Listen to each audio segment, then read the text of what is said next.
Credo che in pochi istanti è difficile, ma vogliamo provare a sintetizzare i contenuti del libro. Allora, il contenuto del libro, dobbiamo parlare del dono e il dono come legame generazionale. Il dono è l'equivalente simbolico che ci permette di fare legame con l'altro.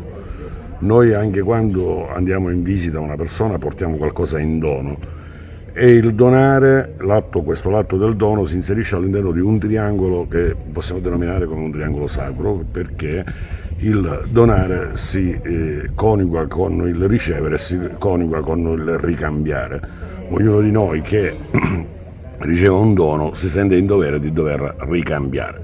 Il dono più grande che abbiamo sul piano dei legami è il dono della vita. Io dono la vita nella speranza e nella fiducia che tu donerai la vita, e questo permette da un lato la conservazione della specie, dall'altro lato permette all'uomo di avere una sorta di immortalità, perché attraverso la generatività, attraverso i figli, chiaramente io riesco a conservare il mio nome. Quindi dobbiamo anche tenere conto che ci sono i legami generazionali, cioè ciò che lega le passate generazioni con le generazioni attuali. Paola Pisciotta, l'AIDO affronta ogni giorno il tema del dono a livello regionale, ovviamente per quanto ti compete, ma ci sono tante iniziative belle come questa di stasera a Licata.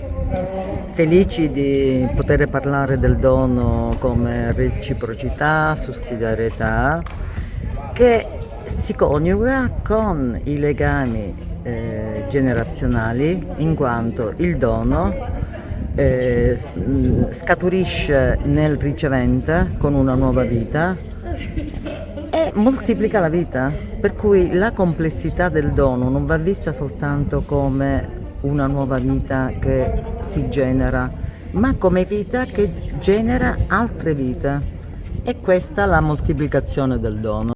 Vera Cantavenera, per l'AIDO il dono è la cosa più importante che c'è.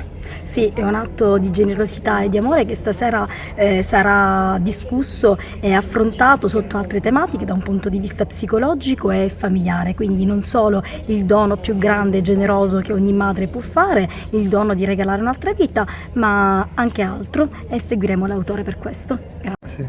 Vai. Francesco Pira, un gran bel tema quello che si affronta questa sera nel corso della presentazione del libro. Ecco, il dono, oggi che sono cambiate le relazioni sociali, hanno modificato completamente il nostro modo di essere. Siamo portati in questa società liquida ad avere le cosiddette comunità guardaroba, ci scegliamo le persone con cui ci vogliamo relazionare e poi le cambiamo quando è finito il nostro interesse.